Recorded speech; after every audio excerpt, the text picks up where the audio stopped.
Dear students, आज इस video में हम सीखेंगे कंडीशनल टाइप 2 कि कंडीशनल टाइप 2 क्या होता है और किस तरह की सेंटेंसेस हम इसके ऊपर बनाते हैं।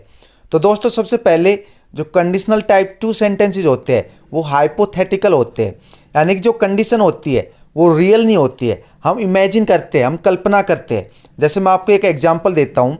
सपोज मैं एक टीचर हूँ, मैं एक एक्टर तो नहीं हूँ, बट मैं एक कल्पना करता हूँ कि अगर मैं एक एक्टर होता, या मैं कहता हूँ कि अगर मैं एक पुलिस वाला होता। तो यहाँ पर क्या है, मैं एक जस्ट इमेजिन कर रहा हूँ, वो रियल नहीं है, तो उसको हम कहते हैं हाइपोथेटिकल कंडीशन। जैसे मैं आपको दूसरा एग्जांपल देता हूँ कि प्रेजेंट में मेरे पास कार नहीं है और मैं कहता हूँ कि अगर मेरे पास कार होती, तो ये क्या कर रहे, ये हम जस्ट इमेजिन कर रहे, कल्पना कर रहे। तो इस तरह से हम कंडीशनल 2 के ऊपर सेंटेंसेस बनाते हैं। तो क्या है कि जो कंडीशन है वो पॉसिबल तो है, बट बहुत कम चांसेस है उसके पॉसिबल होने के। तो इस केस में हम यूज करते हैं कंडीशनल टाइप 2। और जैसे कि मैंने आपको बताया है कि जो कंडीशनल सेंटेंसेस होते हैं उसके अंदर 2 पार्ट होते हैं। पहला पार्ट होता है कंडीशन और सेकंड पार्ट होता है रिजल्ट। और जो कंडीशनल सेकंड होते हैं उसके 3 टाइप्स होते हैं। पहला होता है स्टेट ऑफ बीइंग, और सेकंड होता है स्टेट ऑफ पोजीशन, और थर्ड होता है स्टेट ऑफ एक्शन। और सभी के अंदर जो रिजल्ट पार्ट है उसके अंदर हम वुड यूज करते हैं। और दोस्तों, जो कंडीशन है उसके अंदर हम जो स्टेट ऑफ बीइंग है उसके अंदर वर यूज करते हैं, स्टेट ऑफ पोजीशन है उसके अंदर हम हैड यूज करते हैं, और स्टेट ऑफ एक्शन है उसके अंदर हम वर्ब की सेकंड फॉर्म यूज करते हैं। तो चलिए दोस्तों, अभी 1 बाय 1 समझते हैं कि किस तरह से हम इनके ऊपर सेंटेंसेस बना सकते हैं और किस तरह से हम इनको अपनी जो स्पीकिंग है उसके अंदर इंप्लीमेंट कर सकते हैं। और दोस्तों, एक चीज़ और, आपको वीडियो एंड तक देखना है, क्योंकि वीडियो के एंड में मैं आपको प्रैक्टिस सीट प्रोवाइड करूंगा, जिससे आप अपने आप को असेस कर सकते हो कि आपको ये वीडियो समझ में आई या नहीं आई, और अपनी इंग्लिश को और भी ज़्यादा एडवांस कर सकते हो। तो चलिए दोस्तों, स्टार्ट करते हैं। पहला है स्टेट ऑफ बीइंग। तो स्टेट ऑफ बीइंग क्या होता है कि जैसे मैं आपको एक एग्जांपल देता हूँ कि मैं आपसे कहूँ कि अगर मैं एक एक्टर होता तो बहुत पैसे कमाता, यानी कि प्रेजेंट टाइम में आप वो चीज़ सोचिए जो आप नहीं है। जैसे प्रेजेंट टाइम में मैं एक टीचर हूँ, मैं एक्टर नहीं हूँ, मैं डॉक्टर नहीं हूँ, मैं पुलिस वाला नहीं हूँ, और उनके बारे में मैं सोचूं कि अगर मैं एक पुलिस वाला होता, या मैं कहूँ अगर मैं एक एक्टर होता, या मैं तुम्हारा दोस्त होता। तो ये क्या है, मैं जस्ट इमेजिन कर रहा हूँ जो मैं एक्चुअली में हूँ नहीं, मेरी प्रेजेंट में वो डेजिग्नेशन नहीं है, बट फिर भी मैं क्या कर रहा हूँ, मैं इमेजिन कर रहा हूँ, मैं कल्पना कर रहा हूँ। तो उस केस में हम यूज करेंगे स्टेट ऑफ बीइंग का। और इसका रूल होता है, सबसे पहले हम यूज करते हैं इफ, उसके बाद में हम यूज करते हैं सब्जेक्ट, और फिर हम वर यूज करते हैं, और सभी सब्जेक्ट के साथ में हम वर यूज करते हैं I, you, we, they, he, she, it. और वर हमने यहाँ पर इसके लिए यूज किया है क्योंकि यहाँ पर हम जस्ट कल्पना कर रहे हैं, जो सिचुएशन है वो रियल नहीं है। और ग्रामर के हिसाब से हम सभी सब्जेक्ट के साथ में कंडीशन में वर यूज करेंगे जब आप कोई इमेजिन कर रहे हो, जब कोई कल्पना कर रहे हो उस केस के अंदर।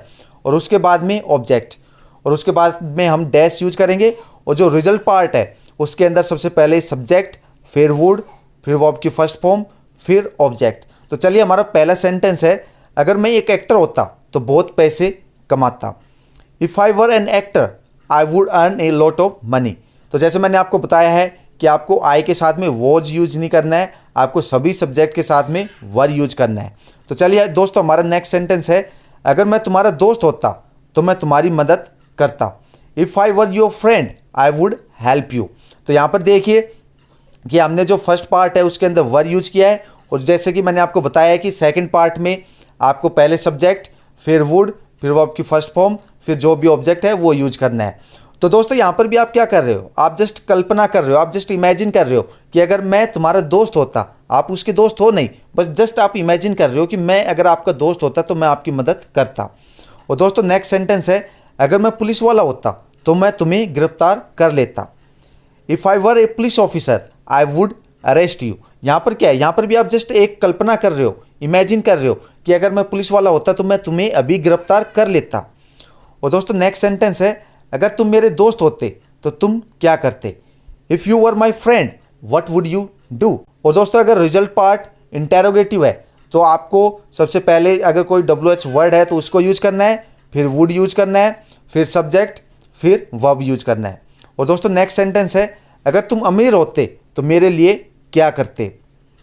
If you were rich what would you do for me. If you were rich what would you do for me. तो जैसे मैंने आपको बताया है कि अगर जो रिजल्ट पार्ट है वो इंटेरोगेटिव है तो सबसे पहले हम WH वर्ड यूज करेंगे और यहाँ पर WH वर्ड है व्हाट, और उसके बाद में वुड, फिर सब्जेक्ट, फिर वर्ब की फर्स्ट फॉर्म, और उसके बाद में जो भी ऑब्जेक्ट है वो हम यूज करेंगे। और दोस्तों नेक्स्ट टाइप है कंडीशनल टू का स्टेट ऑफ पोजेशन। और पोजेशन का मतलब होता है कि किसी चीज़ का होना, किसी चीज़ का आपके पास में होना, तो उसको हम बोलते हैं पोजेशन। तो स्टेट ऑफ पोजेशन का अगर मैं आपको एग्जांपल दूं, अगर आपके पास में कार नहीं है और आप कहते हो कि अगर मेरे पास कार होती तो मैं आपकी मदद करता या मैं आपको लिफ्ट देता, तो आप प्रेजेंट टाइम में सोचिए कि आपके पास में क्या क्या चीज़ें नहीं है। हो सकता है कि आपके पास में लैपटॉप नहीं है, तो आप कह सकते हो कि अगर मेरे पास लैपटॉप होता। हो सकता है कि आपके पास में मोबाइल फ़ोन नहीं है, तो आप कह सकते हो कि अगर मेरे पास मोबाइल होता, या कुछ भी है, या आप कह सकते हो कि अगर मेरे पास में माइक्रोफोन होता।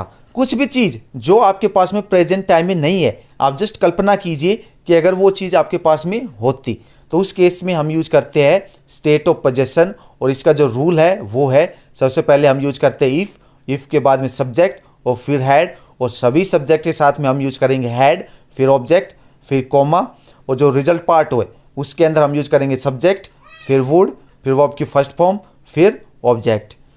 तो चलिए हमारा पहला सेंटेंस है, अगर मेरे पास कार होती तो मैं आपको लिफ्ट देता। If I had a car I would offer you lift. I had a car I would offer you lift, यानी कि प्रेजेंट टाइम में आपके पास में कार नहीं है, आप जस्ट इमेजिन कर रहे हो, आप जस्ट कल्पना कर रहे हो कि अगर मेरे पास में कार होती तो ऐसा होता या मैं ऐसा करता। और नेक्स्ट सेंटेंस है, अगर मेरे पास पैसे होते तो मैं आपकी मदद करता। If I had money I would help you. If I had money I would help you. Suppose आपके पास में आपका कोई दोस्त आया और उसे रुपए की ज़रूरत है, आपके पास में रुपए नहीं है, और आप जस्ट क्या कर रहे हो, कल्पना कर रहे हो कि अगर मेरे पास पैसे होते तो मैं आपकी मदद ज़रूर करता। तो उस केस में हम यूज करते हैं, अगर उसके पास इतना पैसा होता तो वह दिखावा नहीं करता। If he had this much money he would not show off. If he had this much money he would not show off. और एक चीज़ और ध्यान रखना है दोस्तों आपको, अगर जो रिजल्ट पार्ट है वो नेगेटिव है तो उसके अंदर हम क्या करेंगे, वुड के बाद में आपको नॉट यूज करना है। और दोस्तों नेक्स्ट सेंटेंस है, अगर मेरे पास एक कार नहीं होती तो मैं ऑफिस बस से जाता। If I didn't have a car I would go to office by bus. If I didn't have a car I would go to office by bus. तो दोस्तों ये चीज़ आपको ध्यान रखना है, अगर जो पोजेशन का केस है और उसके अंदर जो सेंटेंस है, जो यानी कि कंडीशन वाला सेंटेंस है वो नेगेटिव है, तो आपको क्या यूज करना है, डिड नॉट हैव।